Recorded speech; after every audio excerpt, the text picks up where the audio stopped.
The polls have closed in Natrona County. We're at Spirits Lounge with Senator Bill Landen, and well, people have spoken, and we'll find out exactly what they had to say. But the poll people said that the voting was consistent, but may not be at the caliber it was during the primary. And obviously there was a contentious race during the primary. But first off, let's talk about the fact that you're unopposed again, and so I'm going to guess you won. Well, I think hopefully, we prevailed, but it never ceases to be a humbling thing, Mark, and the responsibility is not lost at all. Appreciate the faith that the voters have shown in us, and it's a team event. I couldn't do this without Robin. She's the reason I get elected. People love Robin, and they should. She's amazing. So away we go for the fifth time. It's quite an honor. Really appreciate the voters in District 27. So you had a lot of action really in the primary, and we lost some lawmakers who had been in there for a little bit and know our town and state pretty well, and you're going to have a lot of rookies in there. Yeah, there's no question. We've had a very strong Natrona County delegation to this point. So the newcomers have big shoes to fill. We're going to miss Drew Perkins and Joe McGuire and Pat Sweeney. These are three individuals who've done a lot for this community, and I just want to tip my hat to them tonight and appreciate all the work they've done. Is it that politics have changed in this state, or is it a little bit of out with the old, in with the new, we don't care who it is? Well, I think the latter, actually, Mark. I think there's a lot of feeling that maybe people have been around and let's go with something new. The other thing that I've noticed is there's a lot of angst and hand-wringing and even anger among folks. And that's not good for the country. It's not good for democracy. So hopefully we can pull this thing together and work together, come to the table, and that's really how this system works. You have constitutional amendments on the ballot. You have a 1 cent sales tax deal, which I would have said no problem.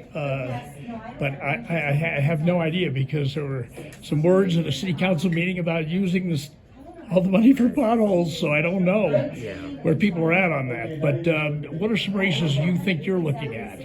Well, I think it's going to be interesting. We already know that the House of Representatives in Cheyenne is going to have as many as 30 brand new faces out of 60. So that's going to be a challenge for the leadership in the House. The Senate might have 3 or 4 new senators, and that's going to be challenging, but not like the House. So obviously I'm very interested in where the legislature is going to land.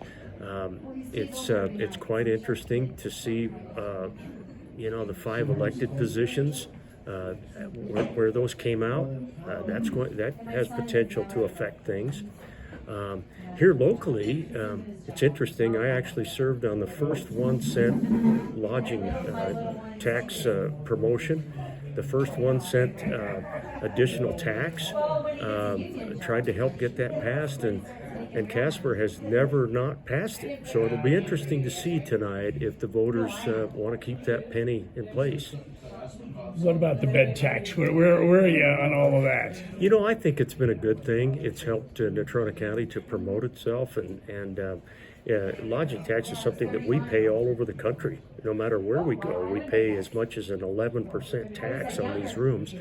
So that has allowed us, the lodging tax statewide has allowed us to get the State Department of Tourism off the general fund budget, which freed up as much as $20 million a biennium to do other things with. And so it's been a really good thing, and I think it's been a good thing locally. I hope people will support it.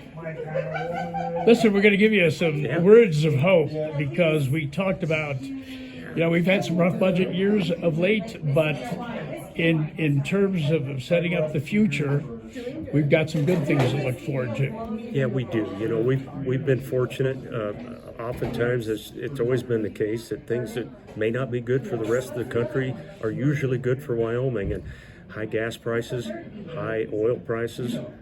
Wyoming comes into this budget time in pretty good shape.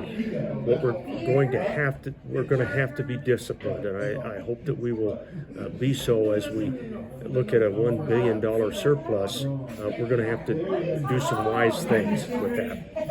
All right, Senator Landen, we appreciate your commentary, and also we congratulate you on another win in the win column. And stay tuned, because we got to use all this, patriotic stuff for our election coverage.